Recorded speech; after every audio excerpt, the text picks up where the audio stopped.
Hello again, air acolytes, or should I say, stay flaming, Hotman, because we are into episode 2 of season 3 of Avatar: The Last Airbender here on Breaking Wind, a Last Airbender podcast. I am your host, Jason Roy Gaston, and the man to my side, my friend, my Hotman, VHS Jace.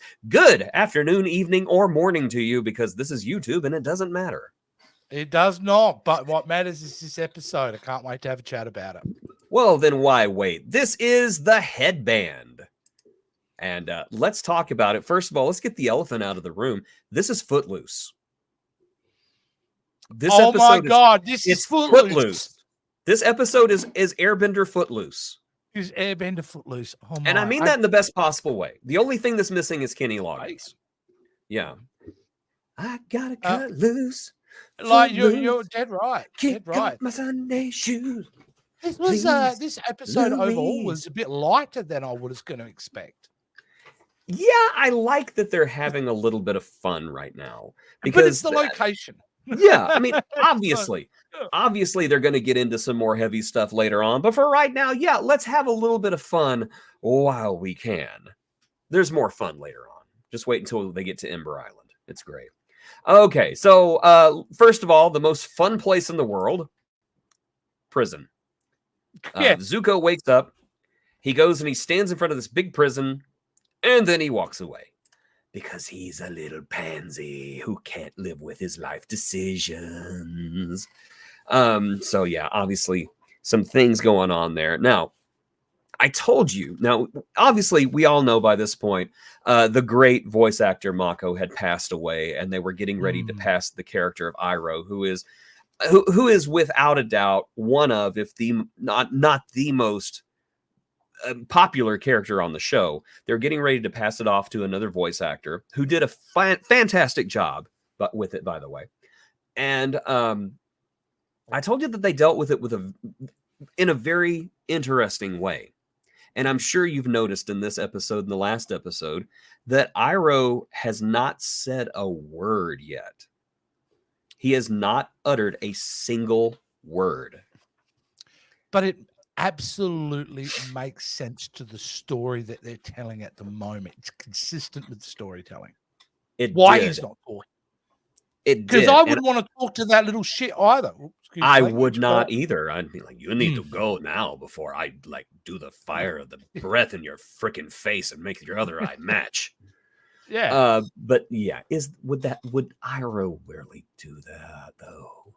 I would, but I don't know if he would.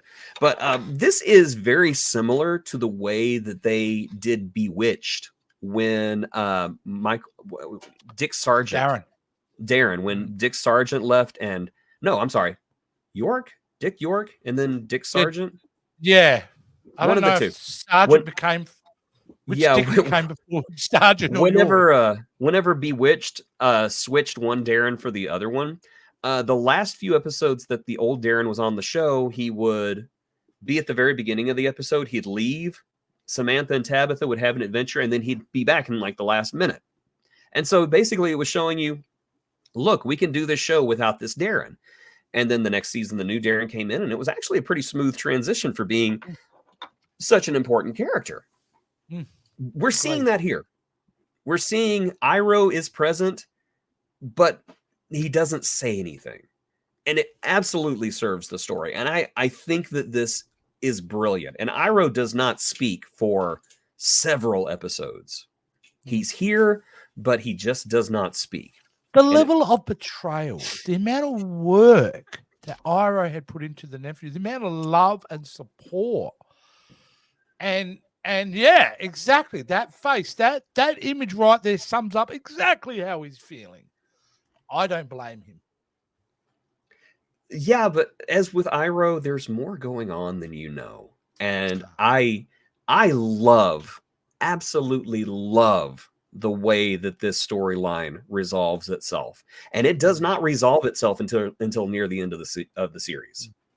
But it is fantastic the way they do it. But let's talk about people who never shut up. and that would be Sokka, because he's really upset right now. They are way behind enemy lines in the Fire Nation. I love that. I love that image. It was great. I love the visual gags in the show. They're still having fun. They're way behind enemy lines in the Fire Nation, and he's upset because he seems to be the only one taking it seriously. And so the others are like, okay, well, if we're gonna go undercover, let's go undercover. And they go and steal clothes, which I was kind of surprised Aang was this much into it. They're pulling clothes off the lines, and he's just like, well, this is wrong. I don't like this, but I really like that suit. Can I say in this episode, I felt that we had the Aang that very much I fell in love with in season 1 is kind of back, I feel, in this episode. The optimistic, light-hearted kind of approach to his worldview that we were seeing glimmers of. He's got a lot more to deal with now than he did back then. But yeah, the fact that he's into it and he's having, fun with it all, it's great. I like that they let him have his pity party during the last episode, and now the pity party's over. That is my favorite part of this. Well, he ended his own pity party, which I love. Yes, he did. Wasn't? Yeah. Pardon me. There's my pity party. I'm getting over a sickness, so I'm going to be coughing a lot. You know what? Get used to it. It's my own airbending. So the gang goes to go eat meat because that's what they do in the Fire Nation. Aang, being a vegetarian, does not want to go in with them, and that's whenever he gets caught, because the suit that he really enjoyed was actually a school uniform, and he has been caught by truancy because he's got to go to school, and he gets thrown into school. But Aang sees this as an opportunity, because this is the future of the Fire Nation. We have to show them the world can be better. Incidentally, I want to go back to one of the earlier images and just kind of show a little bit of brilliance here, because honestly, without Aang's arrow in his bald head, he's almost unrecognizable, but they do something with the headband that I think is rather brilliant, and that is they let him keep his arrow. Oh, yeah. Yeah. It's very subtle, but it is there, and I think it helps sell the fact that, yeah, this is Aang. And of course, the facial animation is the same. All I'm going to say is the writers were big Star Trek fans, especially film 4. So yes, that's where I reckon they got it from. He got his scar from a mechanical rice picker. That would have been I would not have even been mad if they'd thrown that line in there when he said, I have a scar, it's embarrassing. I got it from a mechanical rice picker. No notes. Yeah, no notes. Let it go. So Aang is now going to school. He's going to an actual school for the first time in his life. And he's going because he wants to change the mind of young airbenders. And of course, that's whenever he meets the girl. I can't remember what her name is, so her name is Girl. And her boyfriend, I can't remember his name either. Let's just call him Snitchy McGee. And he's that typical high school jock douchebag boyfriend. Yeah, so there he is. So Aang is getting the entire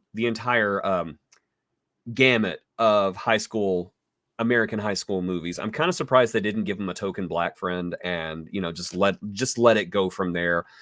There wasn't a panty raid or anything. I think that would have been amazing for him. Can you imagine doing a panty raid with like the airbending?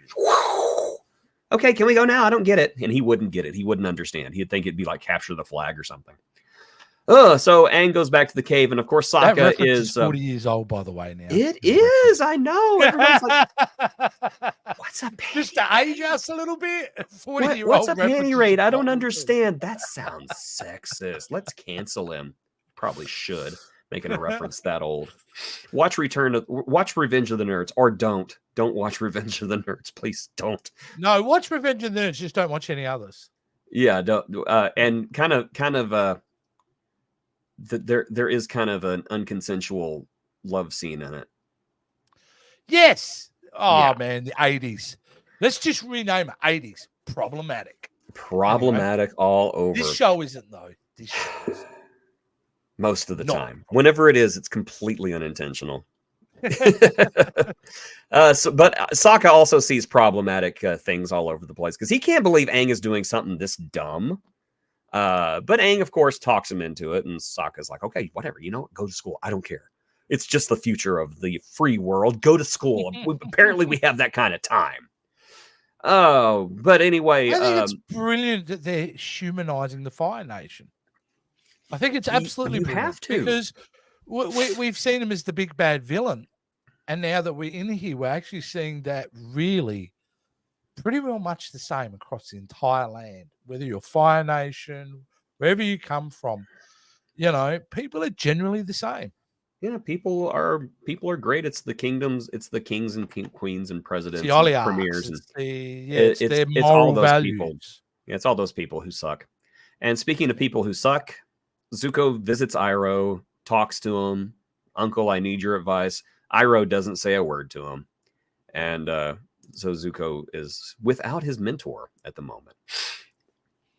Aang, in the meantime, Aang in the meantime is kind of learning a hard lesson about how history is being rewritten for the Fire Nation kids. They're being taught, for example, they're being taught, for example, that the air nomads had an army, and he's like, no, air nomads didn't have an army. What are you talking about? Of course they had an army. It's in our history books. History is written by the victor. Yeah.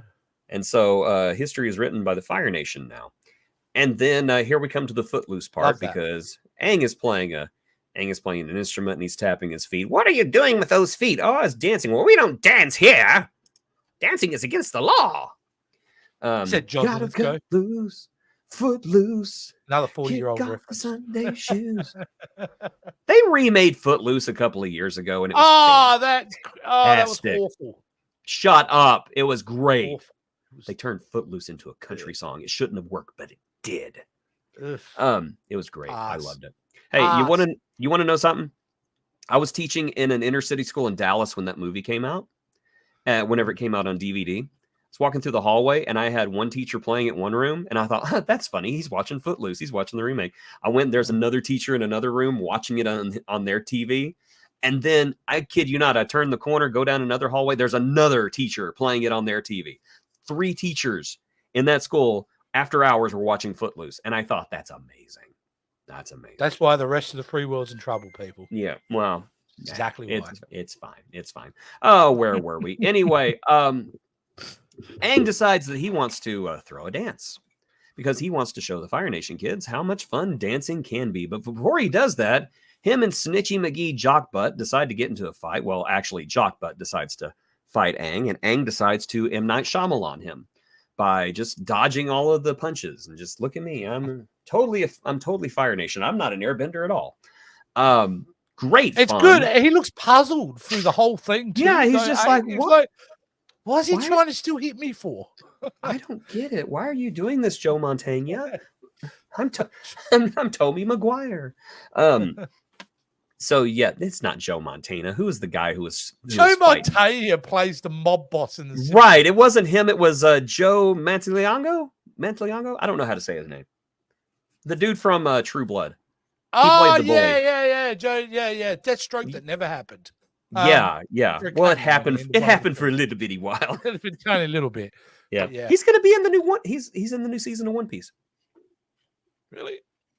Yeah. So good for him. That's great casting.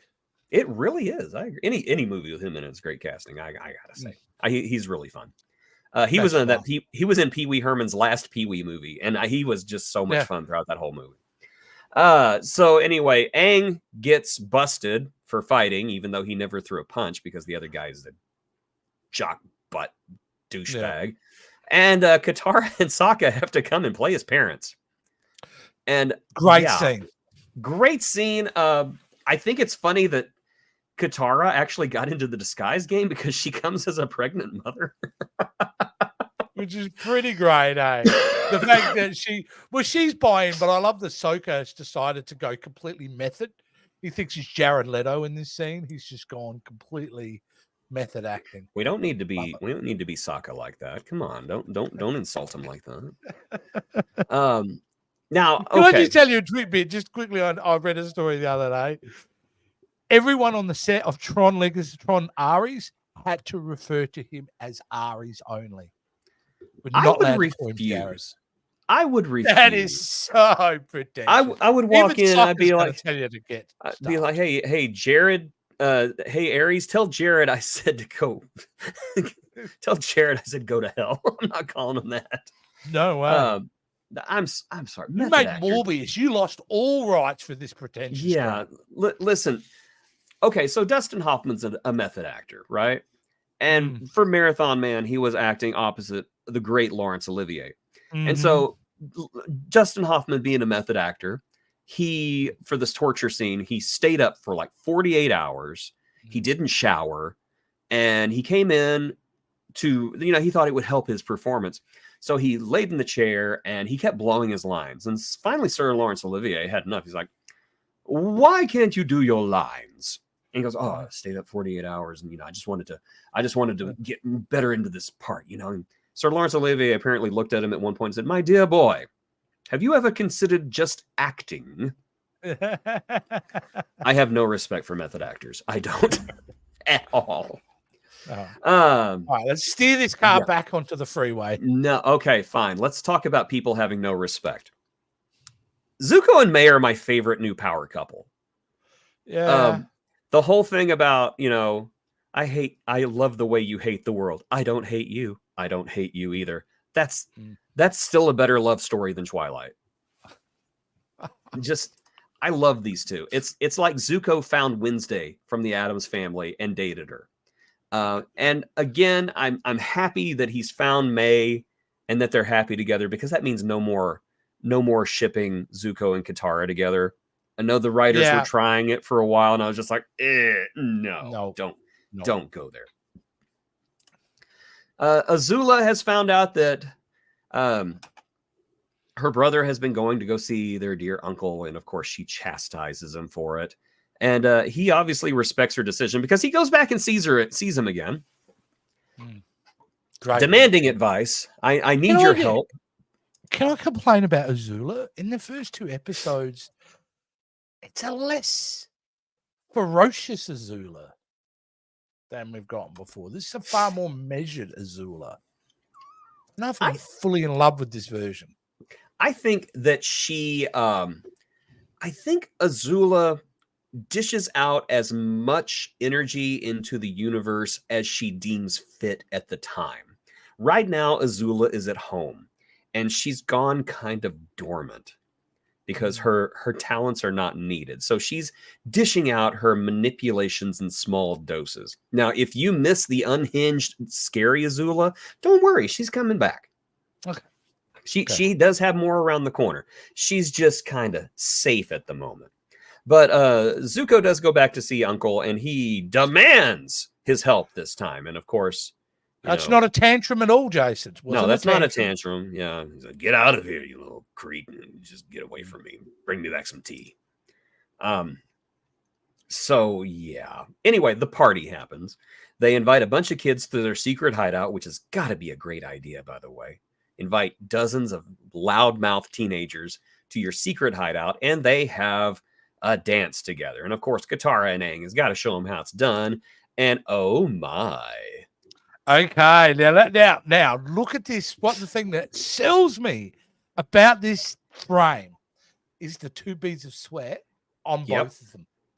Yep. Because you could say, the hearts are puttering. Have they been dancing hard, or are they feeling a little flutter? I don't know. Well, it's nice, Jason, because it came from one way mostly. Aang has had a crush on her from the get-go. And to now see it being reciprocated is very sweet. And I'm very down for it. I agree. I'm sorry. This was meant to happen. And you can tell it's happening. This was meant to happen. And it's happened organically from the very beginning. Aang has always been sweet on Katara. And Katara, she's kind of been feeling it for Aang too. Even though she's been like, no, he's just the Avatar and I'm just the lowly waterbender. Girl, you are powerful. He is powerful. Be powerful together. Yeah. Hell yeah. So Snitchy McGee brings the entire school snuff. He's such a creep. And they put an end to the dance, and they're going to capture Aang, that kid in the headband. They don't even know he's the Avatar. And that's whenever we get this amazing I am Spartacus moment, where all these kids have the headband on. And I just love it. I love it because it's something kids would do. It's that passive aggressive rule breaking where they're breaking the rules, but they're about it. Yeah, well, they're breaking the rules, but at the same time, they're being very polite about it. Like, can I help you? Hi, were you looking for me? I am Spartacus. Well, And of course, Aang, I love the way Aang bowed before he made his escape to the class, showing his respect to his new friends. And then, of course, he closes the tunnel behind him, and Snitchy McGee just kind of, because you know he's going to say, "Oh my God, he just closed the tunnel." What? You're lying! Just like you were lying about the kid in the headband being here. Nobody would be hiding out in this cave. Who would have a party out here in their hideout? That's just stupid. So, last scene. Zuko has decided to take matters into his own hands. He knows the Avatar is alive, and he's got to do something about it. And so he, instead of going after the Avatar himself, he decides to hire somebody to take care of the Avatar for him. Ladies and gentlemen, say hello. This is his name in the show, by the way. Sparky Sparky Boom Man. I'm not making that up. Sparky Sparky Boom Man. You weren't thinking of the word. You weren't thinking of the word Sparky or Boom Man when you saw this man. No, I'm thinking of a Cyclops maybe reference because he's got an eyeball in the middle of his forehead. Yes, Sparky Sparky Boom Man. Sparky Sparky Boom Man. Of course, Sokka gives him that name. I don't think you ever actually find out what his name is in this show. But yes, Sparky Sparky Boom Man. So clearly, IG-88 and Bosch and Boba Fett were all busy. That was the best bounty hunter they could get. Yes, with Mole from Atlantis the Lost Empire, because he blows everything up. Hey, don't you even go there saying anything bad about that. That is the live action remake I do want. I agree. Actually, I don't even think they need to remake it. I think the animated version is perfect the way it is. It is, but you know, Disney. Yeah. But if you're going to make money off of it, let's do it. Okay, so that is the Headband. This is a filler episode done right. I agree. I miss the days of filler episodes. I really do. But we it's got done right. It's not really projecting it forward that much, just a little bit, but thoroughly entertaining, engaging. You know, with just a couple of tidbits to move us forward. Mwah. Yeah, as I was saying, I miss the days of filler episodes. When Korra comes around, we do get less episodes per season because, you know, that was it. They just cut the episodes back. And you don't get as many filler episodes. And then I'm sure whenever the new series comes around, it's probably going to be the traditional 10 episodes or 8 episodes a season. So we won't have any filler episodes. I miss them. I miss filler episodes. It's one thing I don't like about the age of streaming is that we can't just stop and have Avatar Footloose. And there's a comfort factor, I think, about it, which is very important. It gets dismissed. Sometimes filler episodes just get you to know the characters more. Like you said, you feel more comfortable with them, and I think you get more emotional bindness with the characters. So when they're non-filler episodes, the emotional stakes are higher. Yes. Because you've already spent all that time throughout the filler episodes. I think that this moment in a plot-heavy episode that was driving the central arc of the story forward, it would have made everything feel rushed. Here, you get an entire dance sequence where they're just having fun and enjoying each other, and it just feels earned. It does feel earned because they're not, a lot of the time in this series, because what they're up to, it's a heightened, you know, extreme circumstances from them. They're on the run, or they're on a mission, or something like that. Yeah, they've had a moment to breathe here, and then they're looking at each other with the hearts puttering and the butterflies flying. Yeah, they're not running for their lives. They're just living their lives, and I really like that. I really like that. And the irony of it happening in the Fire Nation is not lost on me. In the place that I would have thought as a first-time viewer would be the last place you would have those moments, it's perfect that it is the location. I agree. Headband is a great episode. It is Avatar Footloose, but I did enjoy it. I enjoyed it a lot. And well, I guess that just wraps this up. Shouldn't have been drinking before this episode. If you would, and if you would be kind enough, please consider supporting us on Patreon. You can visit our video description below and get all the information about how to get there. You can support us for as little as $5 a month or look more. How happy we are about it. Yes, look at that. We're excited. Look at my receding hairline and your receded hairline. That's quite amazing. There ain't no hairline. The hairline's gone from here to here. That's where It's not that he lost his hair, ladies and gentlemen. It just migrated to the bottom of his face. That's all. But yes, do consider supporting us, and we would thank you for your patronage. I will work with that. I will work with that. And the guy Hey, I just realized if I put an arrow in my head for Halloween, I could go with Aang if he let himself go. Yeah. Aang at 50 with bad decision making. Hey, you know what? In Korra, there are airbenders that you could honestly pass for. Oh, really? You just gotta yell at kids who are playing the drums. Oh, I could do